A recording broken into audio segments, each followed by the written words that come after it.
Plus que ces clichés, c'est surtout la définition du travail de Terrasson qui est rock'n'roll.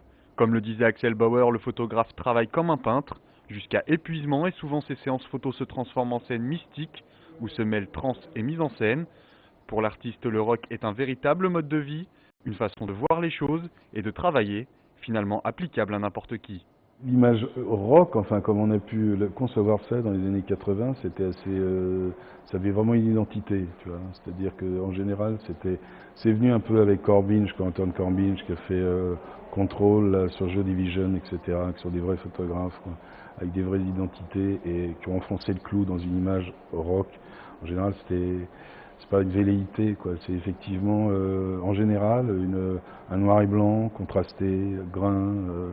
Des photos décadrées, débulées, tu vois, c'est-à-dire pas le mec en plein centre, mais justement borderline, etc.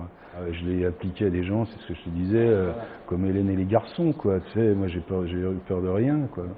C'est pas pour autant que j'écoutais Hélène tous les jours, mais je l'ai trimballée à Taïwan dans des endroits glauques, les photos elles sont très rock, tu vois. Il aime photographier les personnalités, les rockers, mais également les personnages excentriques. Ainsi, Terrasson propose un zoom sur Gainsbourg qu'il a suivi pendant près de 2 ans. Le rez-de-chaussée lui est entièrement consacré. La rue de Verneuil a même été reconstituée sur un pan de mur de la médiathèque, l'occasion d'y flâner le temps de l'exposition. De fil en aiguille, je dis bah tiens, je vais faire on va exécuter, on va coller la rue de Verneuil, grandeur nature, c'est une chose que j'ai jamais faite, quoi. Donc c'est une première pour l'endroit, pour moi aussi, de l'avoir enfin réalisé, parce que ça c'était un petit collage que j'avais fait sur un bout de planche, quoi. Et là ça fait 2 mètres par 10 et j'ai eu la possibilité de le faire. L'exposition offre quelques tirages mythiques de Gainsbourg.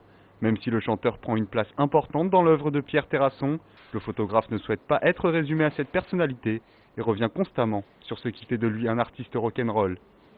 Effectivement, il y a eu Gainsbourg, mais il y avait la fin des années 70, c'est-à-dire tout le rock anglo-saxon, Robert Plant sans le Led Zeppelin, Roger Daltrey sans les Who, enfin, etc. Une espèce de patchwork comme ça, jusqu'aux catacombes, le début des rêves, le début des Red Hot à Los Angeles dans les années 80.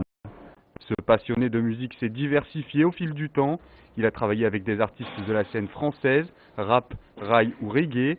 Une exposition à découvrir jusqu'au 10 mars à la médiathèque de Enghien-les-Bains.